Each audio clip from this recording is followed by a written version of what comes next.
back to the business of escaping this forsaken city. Now that the seal on the Market District gates has been broken, Lilly's wondering where her imperial escort to the docks, to the Voyager, is. Where is Captain Anagril? Likely not deserted, as his lackeys are still here. Perhaps he's in the Imperial Academy with the survivors. She'd like to head out right away. There's no time to help refugees.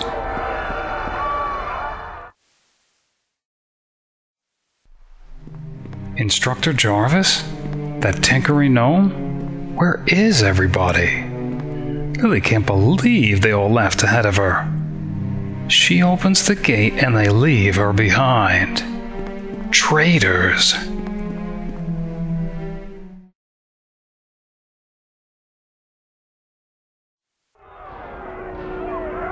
And deserters. Lilly is slowly losing hope of having an imperial escort to the docks, to the Voyager. The only place she hasn't looked yet, and hadn't considered earlier, is outside the entrance to the Grand Hall.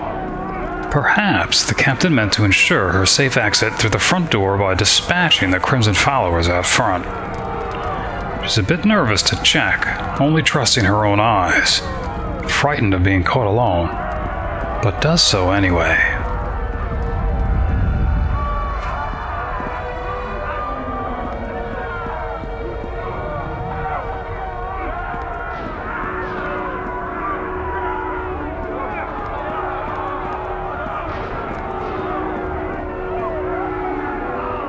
No. For crimes against common sense and his lady, Captain Anagril should be charged with not only ignorance, but desertion. In his absence, she'll have to take command of his Imperial Guard contingent. She knows full well they won't recognize her authority, being the insubordinate baboons that they are. Well met. Ghaarak is doomed, Madam Lilly. Officer Ganolin still holds the gates to docks, so there's time yet for you to make your escape. Please, you must hurry to the docks.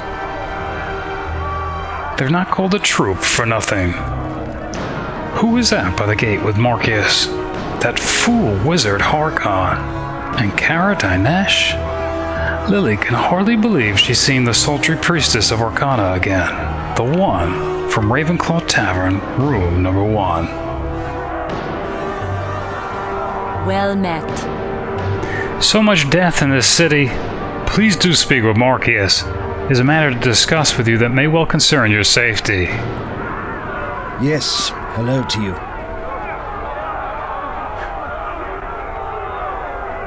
Markius is speaking fervently with the beautiful young elven woman, Kara.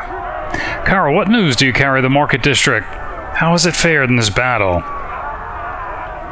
Not well, I'm afraid. All of Ghaarak seems poised to fall to the Crimson Prophet's followers, Markius. You must get to the Voyager quickly. The docks have not been overrun yet, but it's only a matter of time. Here's Harkon asking about the Crimson Prophet. Has he been sighted in the market yet? Yes, the Prophet appeared a short time ago making his way towards the docks. I believe he's attempting to make his escape from Ghaarak. We don't have time to tarry here. I need the ShadowGuard's aid to stop the Crimson Prophet before it's too late. He must not escape the city with that jewel he took from the treasury. Markius turns towards Lilly. It is good that you have come. Ghaarak is in grave danger. Most of the city lies in ruins, and few remain alive to defend the walls. On all sides, Ghaarak is beset by enemies, the Crimson followers from within, and barbarian hordes from without. I fear Ghaarak is doomed, Lilly.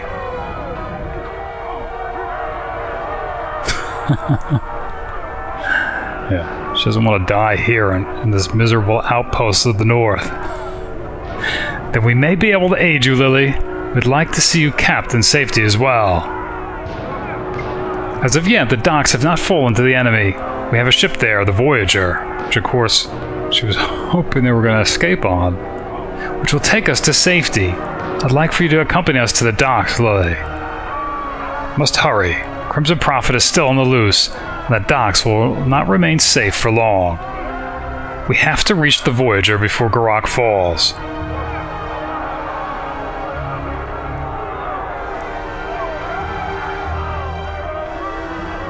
I don't think she's gonna question his assistance.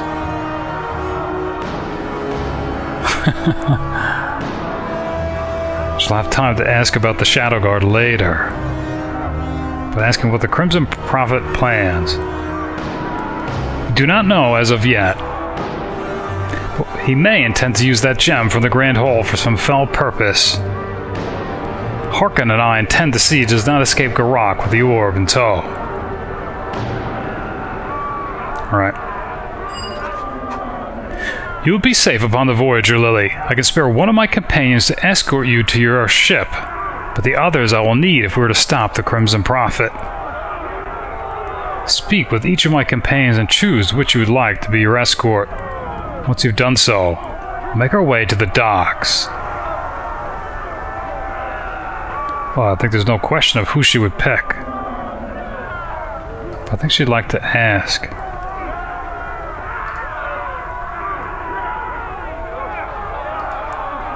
Be quick about it, Lilly.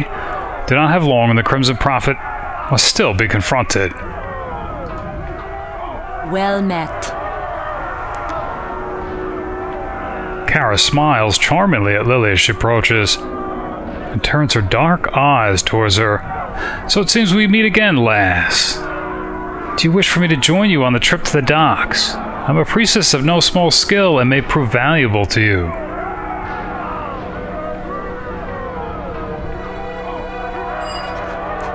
Lead the way, Lilly. I shall follow. Kara Dinesh, priestess of Arcana. An elven woman with gifts bestowed by the Mistress of Death, and nature besides. Gifts not lost on Lilly. She keeps her black hair cropped at medium length in the fashion of warrior women who still want to appear fairer than their rougher counterparts. A chain shirt wraps her delicate frame, laced in the front, as if she were a gift from Averial, not Arcana. Lilly didn't even notice the longsword at her hip, or the longbow at her back.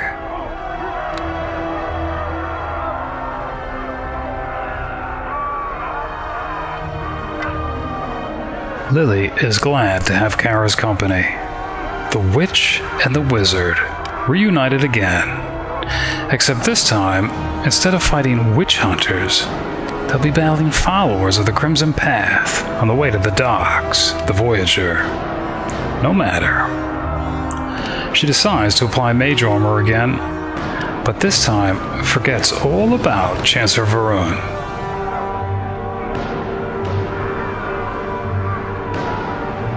The likes of Tarin Lightfingers and Lyen Silverblade?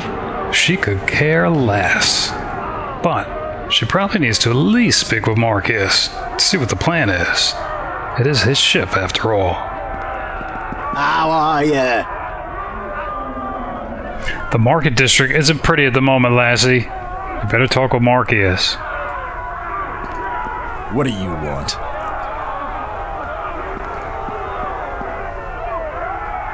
Lyen suggesting the same. What? Yes, hello to you.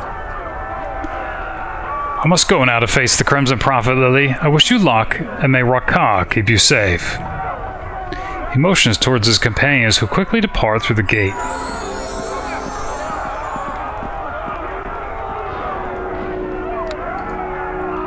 So Lilly gaining another level here as wizard. Surprised. So we'd save some points, I think, from the last level up. So 3 more class skills: spellcraft, concentration, and lore. And now she should be able to increase some of the others. Non-class skills: persuade,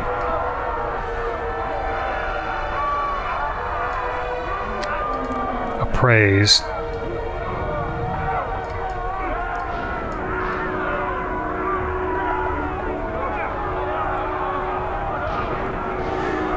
and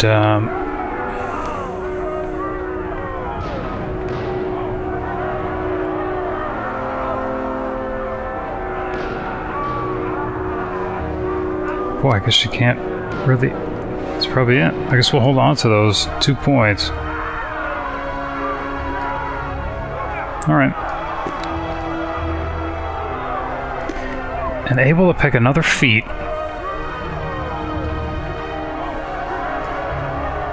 Probably spell focus.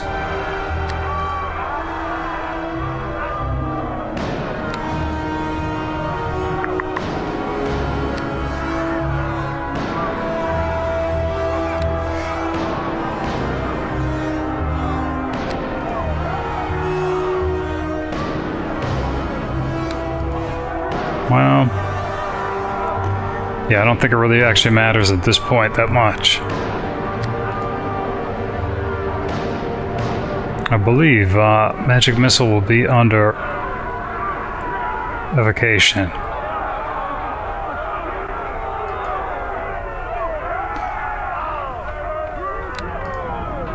Okay. And able to pick 2 more spells. Look at this. At 3rd level, she didn't have access to before. Flame Arrow. And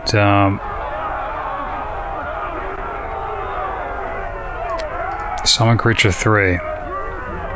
Okay. Bone's leveling up as well.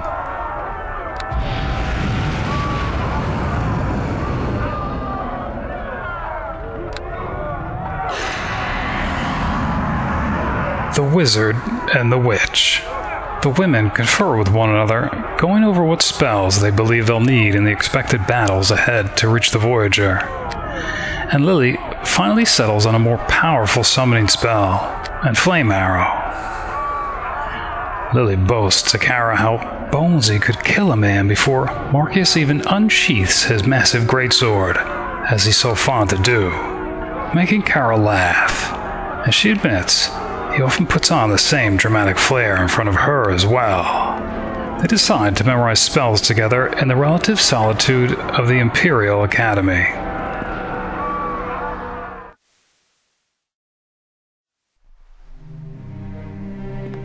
Inside the Academy, it's still and quiet. Kara asks about Lilly's days as a student. At first, Lilly's reluctant to talk about much. She's almost embarrassed to have finished her training outside the esteemed metropolitan cities of the South. But eventually, she gushes about some of the more lighthearted stories she thinks might make Kara laugh. Kara's surprisingly well-humored for one who communes with the dead. She called it both a gift and a curse. She said the blood of her family was strong with the power of Arcana, and she always had a strong bond with the underworld. Lilly wonders what she meant by those things. Whether she'll ever trust her enough to call her a friend, to speak about them. Whether she'll ever... Lilly chastises herself for such reverie while trying to prepare spells, and does her best to make up for it in short order, as best as she can.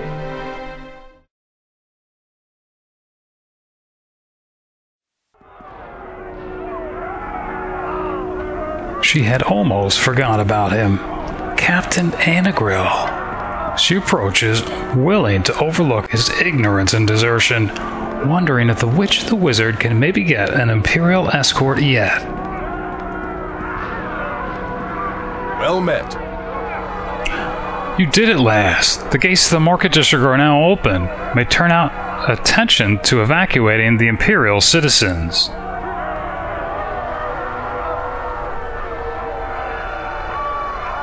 Yeah, Lily'd like to get out of here now.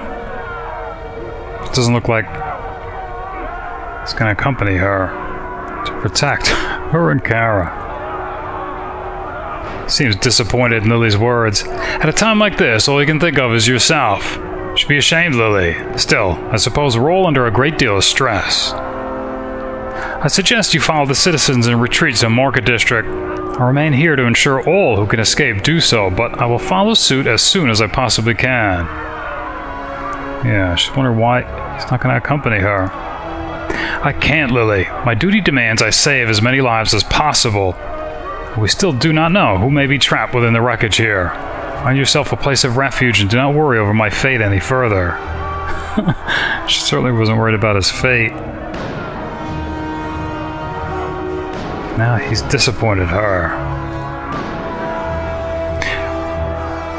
Of course. Please, do not allow me to interfere with your self-preservation, Lily. Farewell and good luck. The fool already has interfered, wasting Lily's precious time both earlier and now.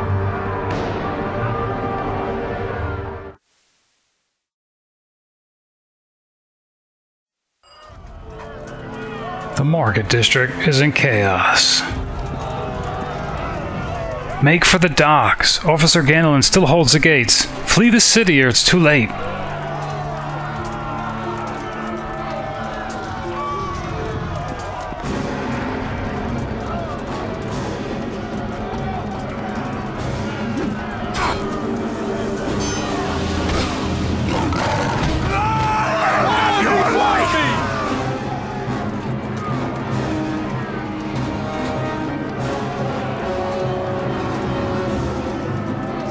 Before me!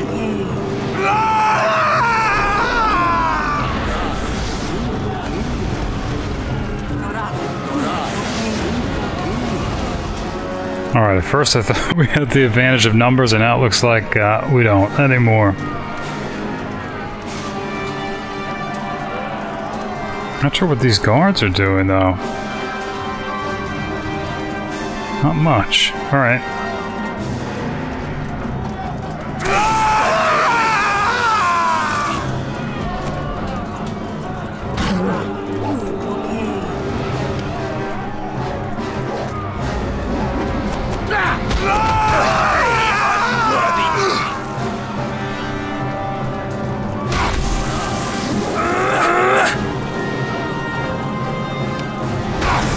Before me! Alright, acid splash. Stay still, baby!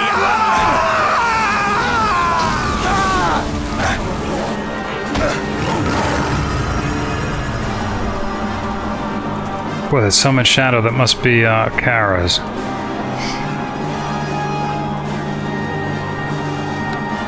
Alright, magic missile. Before my power!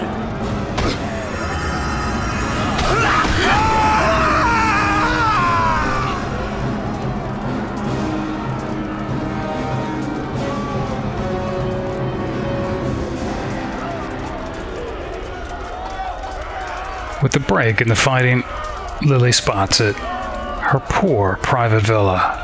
Destroyed. She knew it wasn't going to be hers after her father was killed, but this was a stark reminder that nobody was going to have it.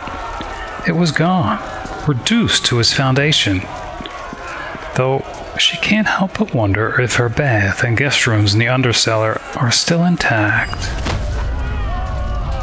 Before Lily's dismayed eyes, a great bowl of magical fire erupts along the bridge leading to the docks, destroying the gate immediately and scattering debris all along the path, as well as throwing Imperial Officer Ganolin to the ground. Kara remarking that the path over the bridge may now be more difficult, wondering if we should go forward or find another way.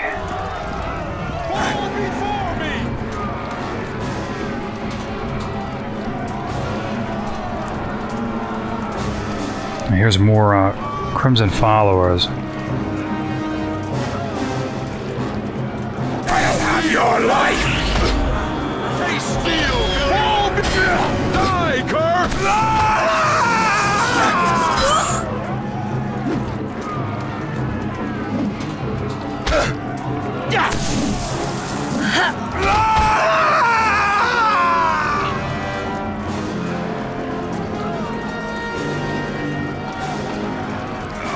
Hurt me bad. Real bad.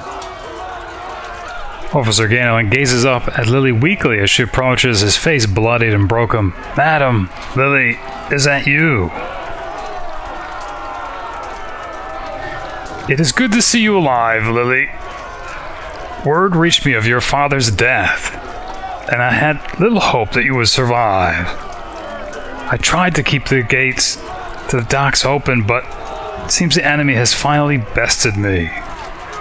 Lily, you must get to the docks quickly. Enemy ships have been sighted on the horizon. There isn't much time to make an escape, so you must hurry.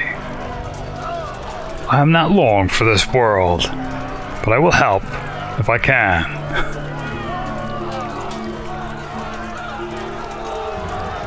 Yeah, wondering how she might reach the docks then. You could try to find a boat here on the riverbank, but most have already been taken by others, so I don't know if you'll find one available. I've heard that Mickle Ravenclaw, scoundrel that he is, once had a passage to the docks, erected below his lair. That's interesting. But Ravenclaw Tavern was destroyed early in the battle, so I don't know how much of his lair remains.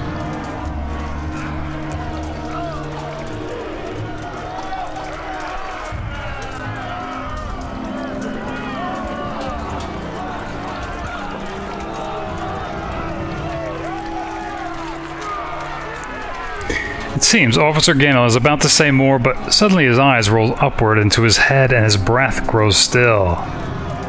It seems that Lily will now have to find her way to the docks on her own. Officer Ganolin. He was always ineffective, and this passing of his simply proves it. Lily's surprised to learn that the private villa already had an underground passageway. Not to the Black Estate, of course, but one nonetheless. Makes her sad to be reminded of all her plans for the place. She hadn't even had a chance to design the above-ground floors. Walking around the perimeter, Lily can't help but continue with her planning. A master bedroom. A wardrobe. The hall. She asks Kara if one section should be a parlor or a pantry.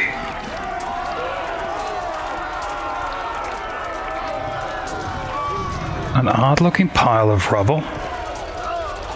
It's a pile of rubble, strewn about the ruins of Ravenclaw Tavern. After Lily examines the hole for a moment, she believes it might be possible to descend into it if she had a rope.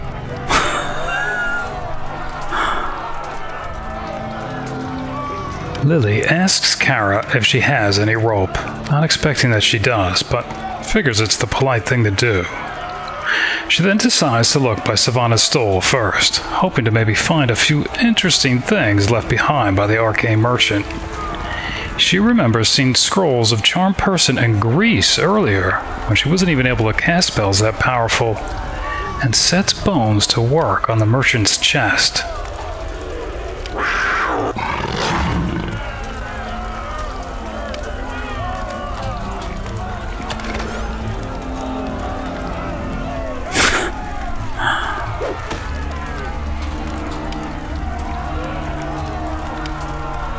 A rope with grappling hook. It was awfully convenient. 15-foot length of rope, the grappling hook attached to its end.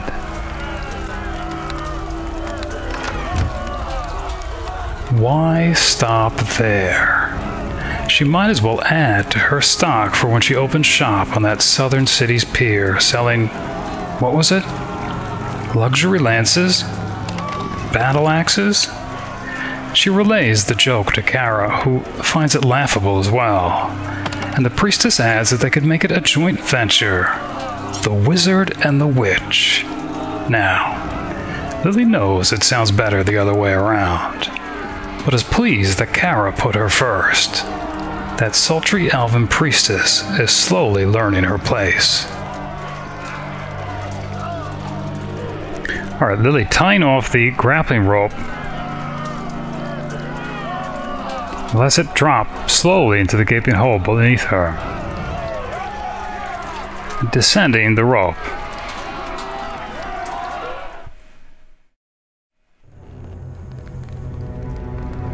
The lower chambers of the Ravenclaw Tavern have survived the building's destruction relatively unscathed.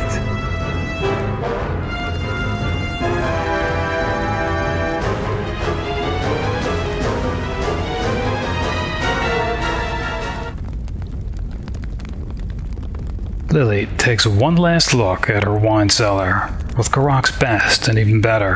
Her library full of dusty tomes, including her personal copy of the 7-volume History of Oberon, inscribed by the High Sage Melbeth, right next to the Chronicles of Oberon.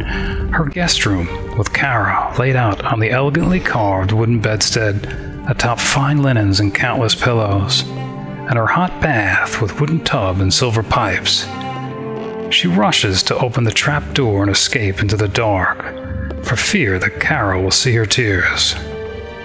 Lily uses the key on the locked trap door